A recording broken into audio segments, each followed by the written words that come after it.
Caras,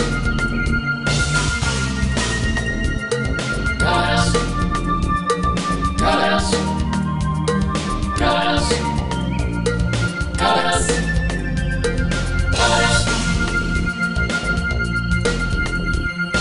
caras, caras, caras, caras, caras, caras.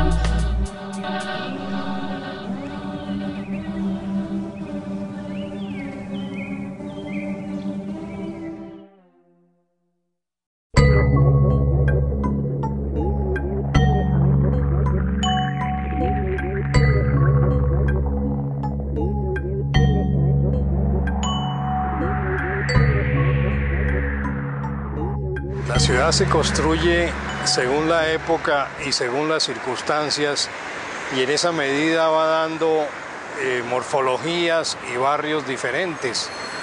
Los sectores sociales y su capacidad económica, los sistemas de urbanización del momento, la topografía y los aspectos del lugar, todos inciden en caracterizar determinados barrios, y es lo que trataremos de distinguir en este programa. Además está el paso del tiempo. Un barrio puede cambiar, pasar de ser elegantísimo a ser comercial, pasar de ser de clase media a volverse popular, etcétera, etcétera. Y así se va transformando y nos va dejando elementos para la lectura y la comprensión de la ciudad y de sus habitantes.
Brunner llega en 1933 a Bogotá y lo que encuentra es una ciudad que está en proceso de crecimiento.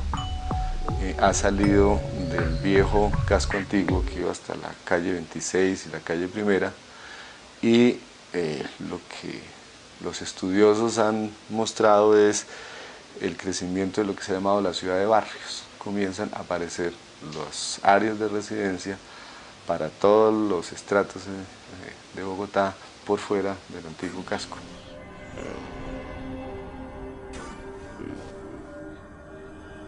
La ciudad es consciente de que tiene que crear un departamento de planeación. Existía la antigua Secretaría de Obras Públicas, pero hay que hacer un departamento de planeación urbana. Y entonces a Brunner lo llaman para crear y dirigir la primera oficina de planeación de Bogotá. Lo que Brunner empieza a hacer es, primero, hacer un plan vial.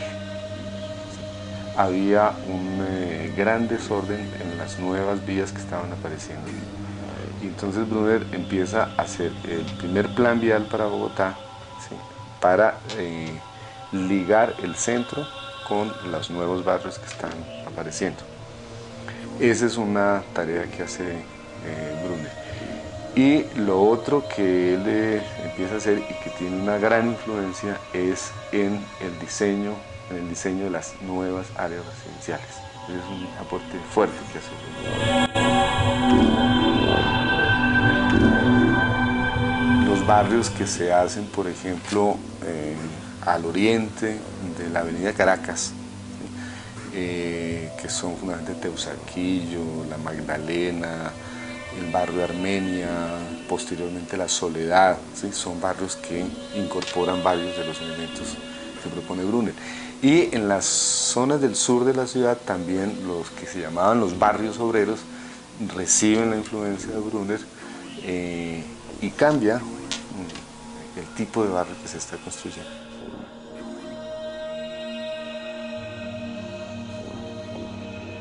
Yo diría que en el campo de las áreas residenciales, ¿sí?, el aporte que hace Brunner tuvo proyección y continuidad. En la idea de cómo debía ser urbanísticamente Bogotá, tiene mucho más fuerza las ideas que propone Le Corbusier y que son más aceptadas por la dirigencia en Bogotá, por los arquitectos y por los urbanistas.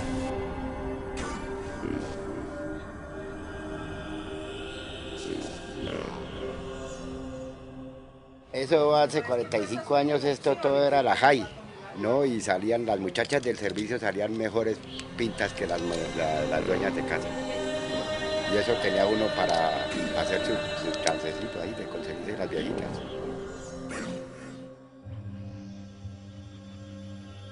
Sí, antes no había funerarias ni nada de eso. Eso era muy bonito, salía uno todos los días allá. Y allá abajo había un negocito que se llamaba la desgracia personal, porque era una vaca espichándose una teta. Entonces esa era desgracia personal, ahí salían de la iglesia y se ponía la gente a tomar tintico ahí. Sí, era muy bueno.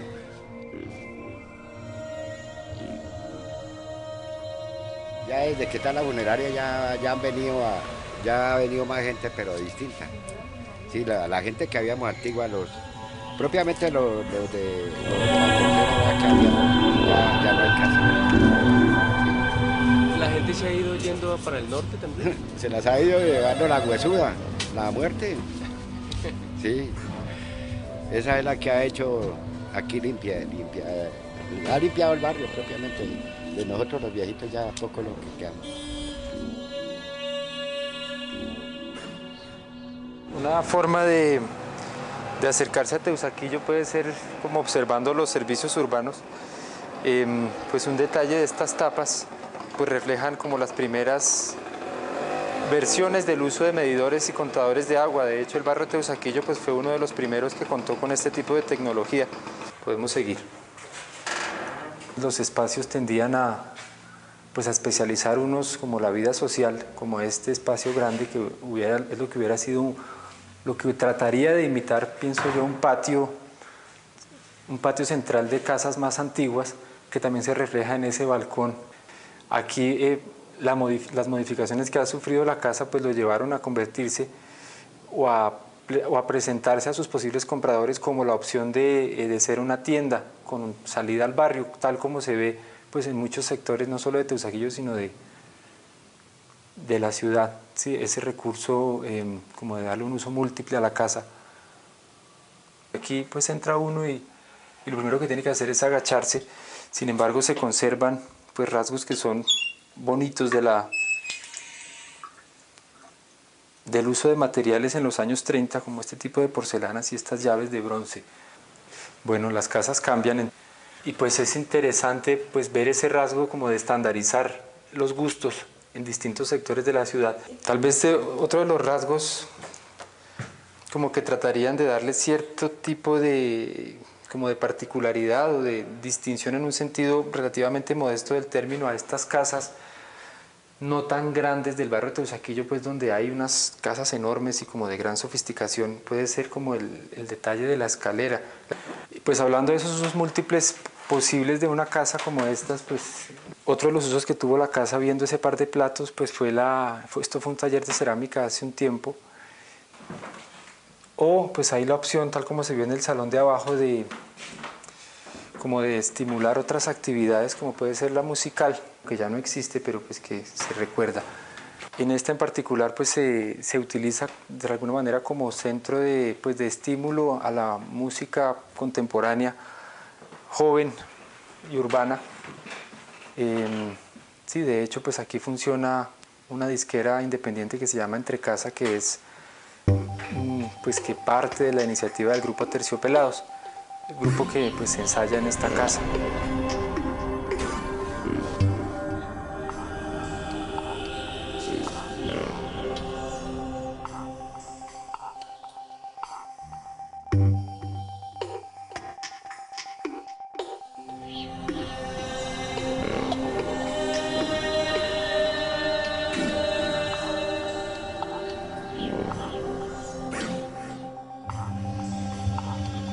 Los barrios del Estado que se realizan ya en los años 50 y ahí hacia adelante son barrios que corresponden ya al urbanismo racionalista moderno, que parten de una célula donde se trabajan las áreas mínimas, los elementos prefabricados, las áreas estandarizadas y los espacios reducidos que parten de la separación entre el automóvil y el peatón y que después van a recibir todo tipo de transformaciones y deformaciones y adecuaciones por parte de la comunidad.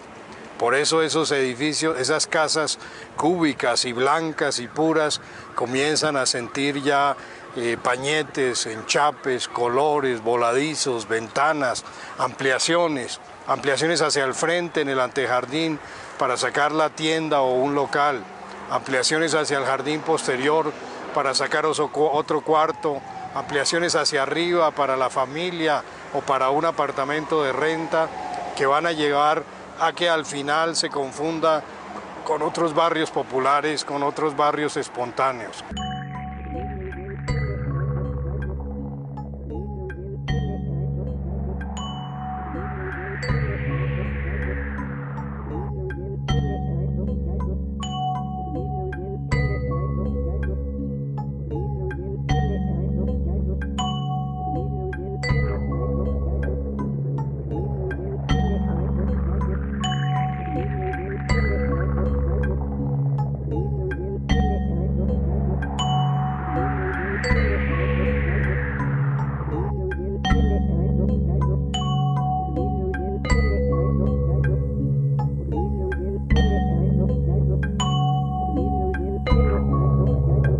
La ciudad camina sola. Sí, la ciudad es una emergencia, es algo que se autoproduce y sí, entonces nadie la controla, solo la controlan sus ciudades. ¿Sí? Entonces, eso hay que pensarlo, yo lo diría incluso no en barrio, en vecindario. En Bogotá el tejido social está tan roto que ese es el problema de nuestra violencia y la violencia del mundo, que eso para reconstruirlo tenemos que construirlo en el vecindario y no en un orden presupuesto desde afuera y deseado y concebido, así sea técnico, científico, lo que sea, sino descubriendo y permitiendo que emerja el orden que es posible allí, que tiene sentido allí. Canal 1.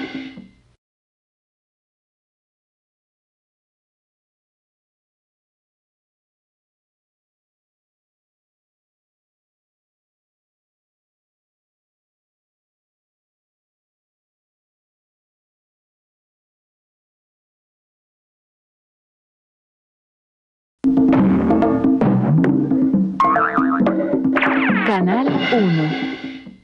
Entonces la única posibilidad es apostarle a la formación de sujetos sociales y eso se hace en comunidad. Por eso debemos liberar la educación de la cárcel de las aulas y ese era el sentido del proyecto de ciudad educativa, que la educación también encontrara su posibilidad en el barrio, en las cocinas, en los parques, en las calles, en todos los espacios donde hay interacción humana y posibilidades de crecer o de degradarnos. Entonces la opción es por crecer, a ver si cada vez nos cualificamos más como ciudadanos y entonces la ciudad que emerge allí es un todo vital, saludable, en fin.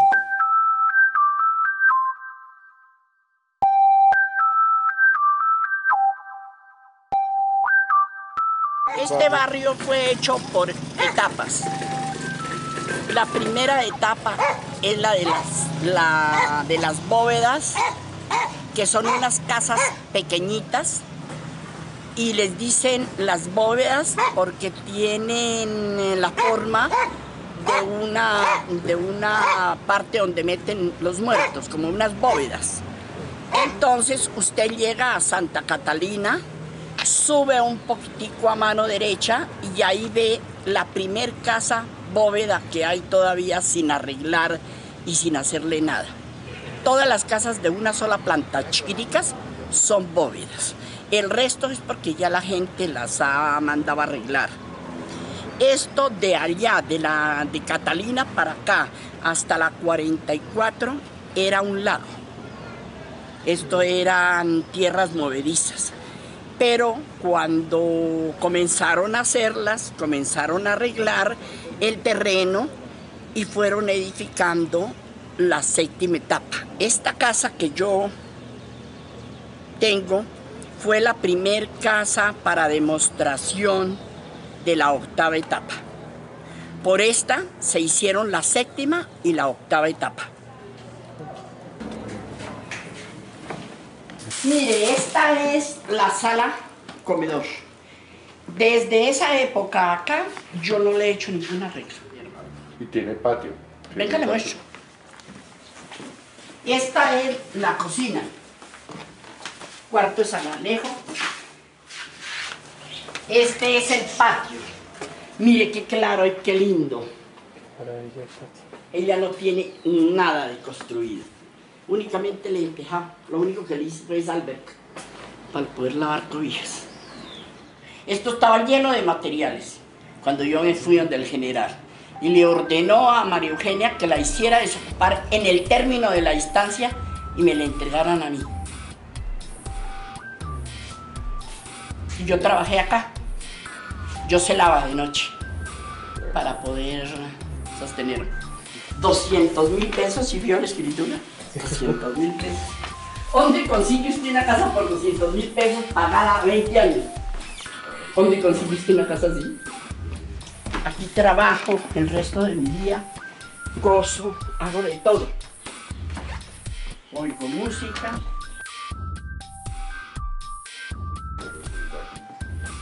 Toda está enrejada por el peligro.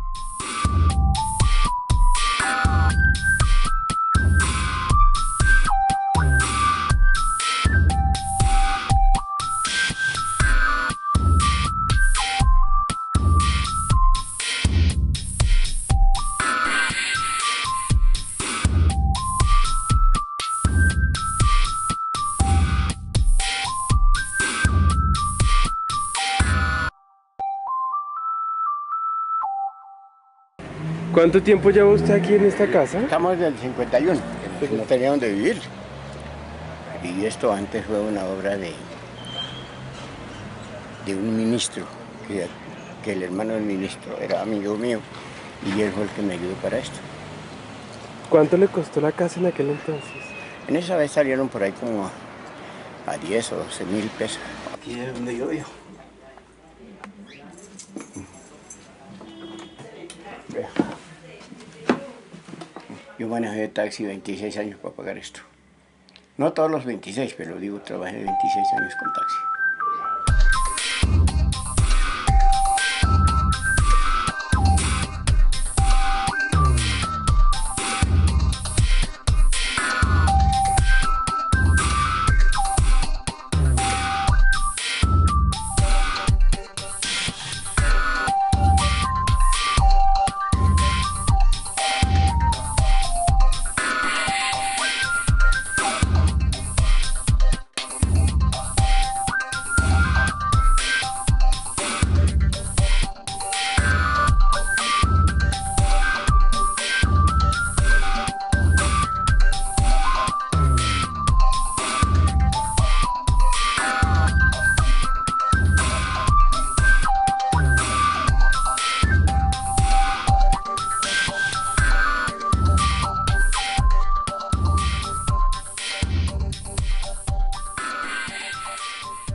Otra tipología es el barrio espontáneo, barrios que vienen de una invasión o a veces de distribución y venta por piratas, donde por lo general se hace la retícula regular que va a tener muy pocos espacios públicos, si acaso la plaza central, que siempre tiene el paso del automóvil al frente y que sobre todo se caracteriza por la construcción progresiva. Comienza en las casas de cartón, ese paroy negro, y posteriormente se va transformando a casas en materiales, casas sólidas, casas resistentes, con bloque de ladrillo, con columnas de concreto, con placas, esas placas que tienen los pelos, las varillas de la esperanza para la siguiente placa, pisos que van volando y que van después a recibir pañetes, enchapes, rejas y colores para terminar con lo que conocemos como un barrio popular.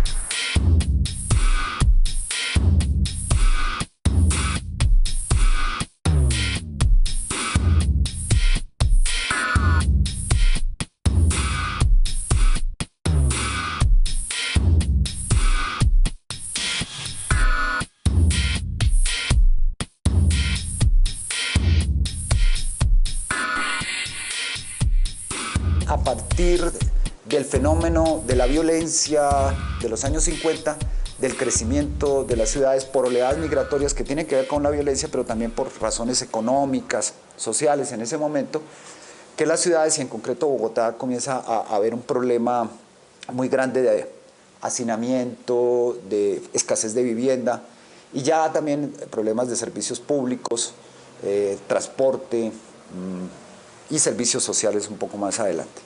A partir, digamos, del Frente Nacional, comienza uno a ver realmente una proliferación de movimientos, de protestas, ya más en el ámbito urbano, pero por aquello que podríamos llamar el derecho a la ciudad. Y allí va uno viendo que los pobladores hacen parte, y una parte, digamos, sustantiva del crecimiento de la ciudad. La ciudad no es solamente la planeación que dan las autoridades, que es un aspecto importante, tampoco estrictamente es solamente resultado de las decisiones de los empresarios de crear fábricas. También los pobladores a su manera van contribuyendo para bien o para mal en el crecimiento de la ciudad.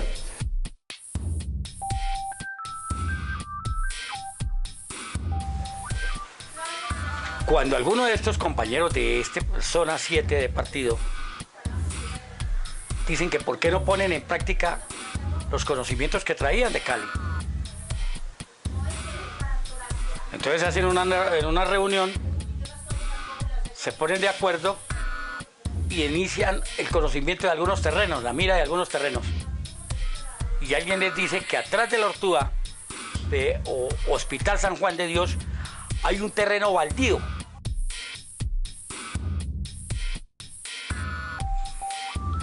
Y es como así un domingo hacen la primera posesión de una familia muy numerosa, con 11 hijos. Rosa Buenaventura.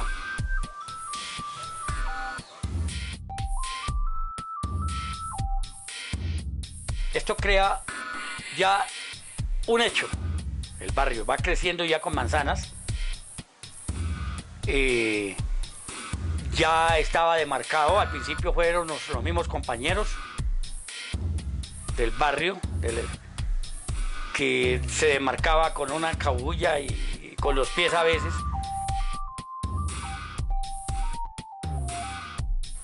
Lo del Viernes Santo Sangriento del 8 de abril, que la gente del barrio al principio estaba mirando el sermón de las 7 palabras, empieza a salir por la radio de que en el barrio Policarpa en este momento están asaltando, están matando, están atropellando a los habitantes